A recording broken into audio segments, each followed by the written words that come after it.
I wanted to segue into something that both of you have talked about throughout your careers, the importance of learning from success as well as openly learning from failures. And start with Mike. You were involved in the restructuring of COBE when that was taking place. And how was that a defining experience for you? Well, you know, COBE kind of was reborn out of what was almost ashes. I mean, I think like many people, I'll never forget the incident. I was watching on NASA TV and saw the Challenger accident, and you know, you have that. At first, you don't know what's happening, and then when you realize what's happening, you get that really sick feeling. But COBE was supposed to launch on the shuttle, and at that point, we were not, I forgot, 18 months or thereabouts from supposed to launch.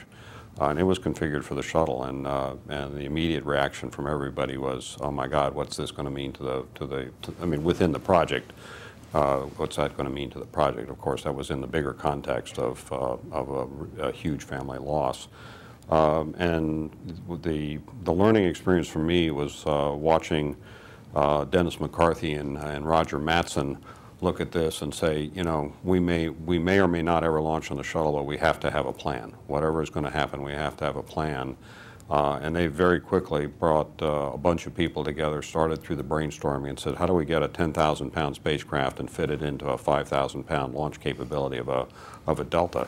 And they did it. You know, I wasn't a part of the initial team, but for me, the huge learning experience was starting to offer up the ideas of what I could contribute, things that, you know, actually would make my job harder, but might offer solutions to other people that would take mass out of the system, allow us to make it more compact so it could fold up instead of being a rigid spacecraft. And it was the kind of thing that could not happen in the traditional, let's write down a set of requirements and, you know, flow them down. It had to be an integrated team brainstorming, saying, I could do this if you can do that, and working through that process until you get it close, and then go back and put the structure behind it. And that was a rather enlightening experience, because they went through the whole process of going from nothing to having a configuration that could fit and a plan that could support that in a matter of a few weeks. And it was a rather amazing thing to watch and learn and participate in. So the challenge of a large redesign, working with a integrated team and pulling that off, and obviously the tremendous success that came from that.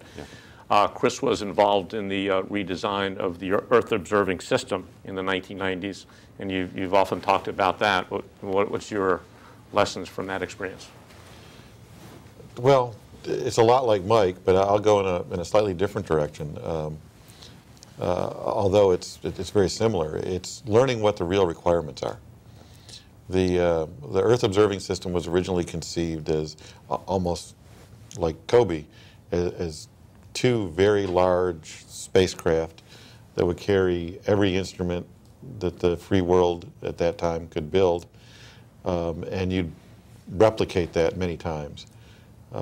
So it was either launched with multiple launches on the shuttle, kind of like the space station, but it would be less launches, or it had to be launched on the largest vehicles that the U.S. inventory had at that time, which was the Titan IV.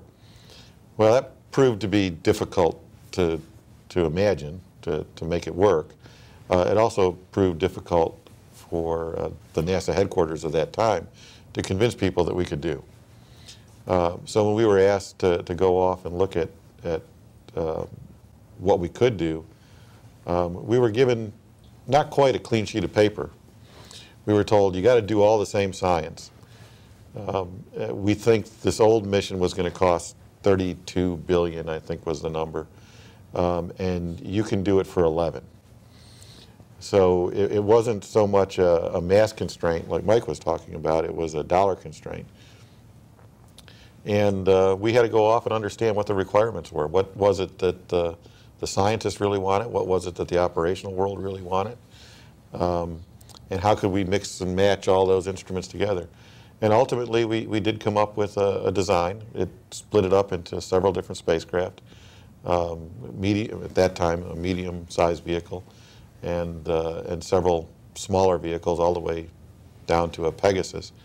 We launched all of those and more, and I think we did it all for under $8 billion. So we accomplished what people wanted by going off and understanding what the requirements really were, what instruments really needed to fly together, what, as you started to run into difficulties, either with the concept or as you were developing the mission, where could you back off, you know, logically and still accomplish the basic goal of the mission. So it's a lot like what Mike said. It's taking the time to understand what really needs to be done.